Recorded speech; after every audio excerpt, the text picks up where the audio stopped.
आपको याद होगा कि देश के इतिहास में सबसे बड़ा किसान आंदोलन इस सरकार, इस तानाशाह सरकार की कार्यशैली, इनकी औद्योगिक कुछ बड़े उद्योगपति घरानों के हवाले कृषि की व्यवस्था को सौंपने की इनकी नीति के विरोध में, और 3 कृषि कानून जो लेके आई थी सरकार, उसके विरोध में किया गया था। लेकिन उसमें इतनी तानाशाही सरकार ने दिखाई कि 750 किसानों की जान कुर्बान भी हो गई, लेकिन इस सरकार ने आज तक सहानुभूति के 2 शब्द भी नहीं कहे हैं। आज तक किसी सरकार के मंत्री, कृषि मंत्री, प्रधानमंत्री, हमारे प्रदेश के मुख्यमंत्री के मुंह से आज तक नहीं निकला कि इतने किसानों की जान चलेगी, हमें अफसोस है, खेद है, हम सहानुभूति प्रकट करते हैं। वो भी इंसान थे, वो भी इस देश के नागरिक थे।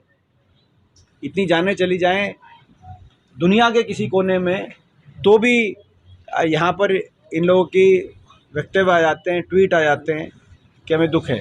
लेकिन ये कौन से हिंदुस्तानी लोग थे जिनकी जान कुर्बान होने पे सरकार को सहानुभूति या करुणा का भाव सरकार के मन में नहीं जागा?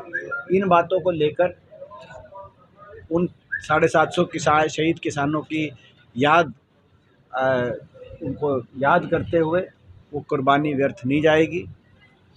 750 किसानों का वो बलिदान हमेशा याद रखेगा हिंदुस्तान।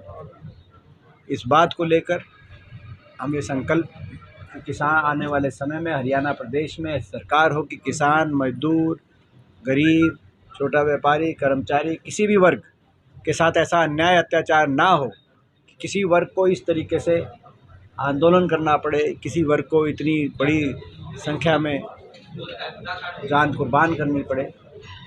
तो इन बातों को लेकर ये हम रैली कर रहे हैं, और हरियाणा में परिवर्तन के संकल्प, क्योंकि हरियाणा में भी अब चुनाव का बिगुल बज चुका है। लोकसभा का चुनाव पहले है 2-3 महीने के बाद, और उसके बाद विधानसभा का चुनाव होने जा रहा है। तो इस सरकार की कार्यशैली ऐसी रही, जिस सरकार ने जो विकास में नंबर 1 था हरियाणा, बेरोजगारी, महंगाई, भ्रष्टाचार में नंबर 1 हो गया वो हरियाणा, नशे में नंबर 1 हो गया वो हरियाणा।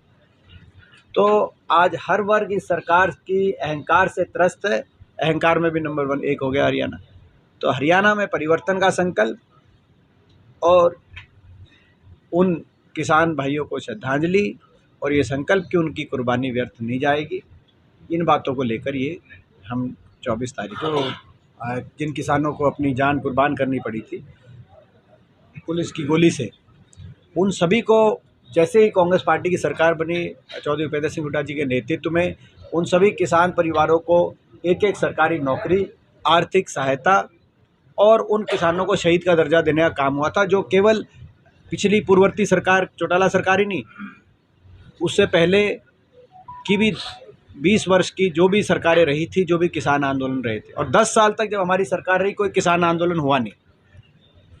तो उसी नीति को दोबारा से लागू करते हुए जो हरियाणा के जितने भी परिवार हैं, इसमें 750 में 125 के करीब हरियाणा के परिवार इसमें ऐसे हैं जिन्होंने अपना किसी न किसी को गंवाया है।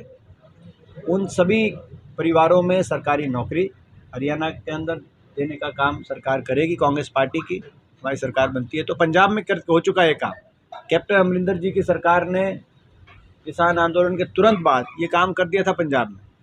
हरियाणा में सरकारी नौकरी, शहीद का दर्जा और आर्थिक सहायता हर परिवार को, ताकि एक मिसाल बने और इन कुर्बानियों को भूले ना। एमपी साहब, संविधान में परिवर्तन की आशंका के दृष्टिगत जिन बच्चों ने संसद में अपना विरोध दर्ज किया और उन पे देशद्रोह तक की धाराएं लगी, इस पे क्या कहना है? उनमें कोई रिलैक्सेशन दिया जाना चाहिए? देखिए, देश की संसद देश के लोकतंत्र का एक ऐसा पवित्र मंदिर है कि उसकी सुरक्षा सर्वोपरि देश के लिए है, और सुरक्षा की चूक की जिम्मेदारी पूर्णतः गृह मंत्रालय की जिम्मेदारी है। गृह मंत्री जी पहले अपनी इस बात पे स्पष्टीकरण दें कि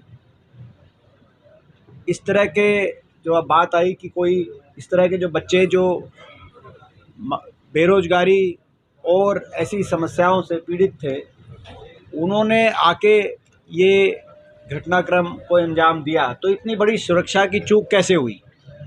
इसकी जिम्मेदारी, इसका जवाब गृह मंत्री दें।